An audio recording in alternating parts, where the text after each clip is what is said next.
हाम्रो यसु राजा चाहिँ कहिले आउनुहुनेछ?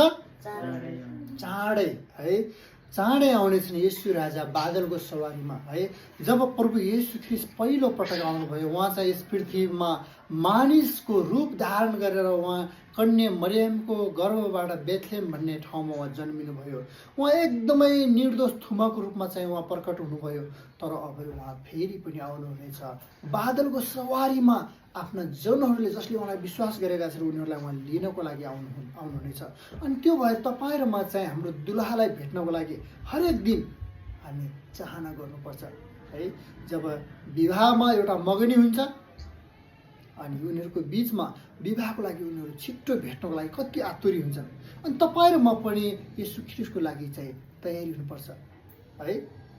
मगनी भएको विवाह, केटा र केटीको मगनी भएको छ अनि दुलहा चाहिँ दुलहीको लागि पर्खिरहेको छ। दुलही चाहिँ अर्का केटा अथवा अरू केटासँग कुराकानी गरेर बस्यो भने दुलहाले के सोध्छ होला? त्यो दुलहीलाई लिन्छ होला, ओहो यो केटी त ठिक छैन भनेर चाहिँ विचार गर्छ होला होइन, अथवा यो केटा त ठिक छैन होला भन्छ होला। अनि अहिले चाहिँ तपाईँहरूमा चाहिँ येशू ख्रीष्टको लागि प्रतीक्षामा छौँ अनि हामी हरेक दिन चाहिँ येशू ख्रीष्टको लागि हामीले आफूलाई तयारी गर्नुपर्छ है। धेरै पटक हामीलाई चाहिँ संसारले अनि पापले शैतानले झुक्याउने छ अन्तिम दिनहरूमा।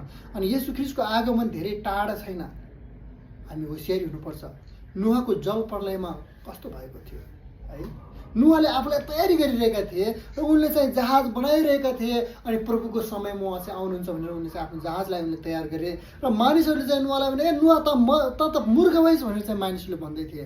तर नुहा चाहिँ आफ्नो जहाज बनाउने कुरामा तयारी गरिरहेका थिए। अनि आज पनि तपाईँ र म चाहिँ त्यो येशू ख्रीष्टको आगमनको जहाज तयारी गर्नको लागि तयारीमा बस्नुपर्छ।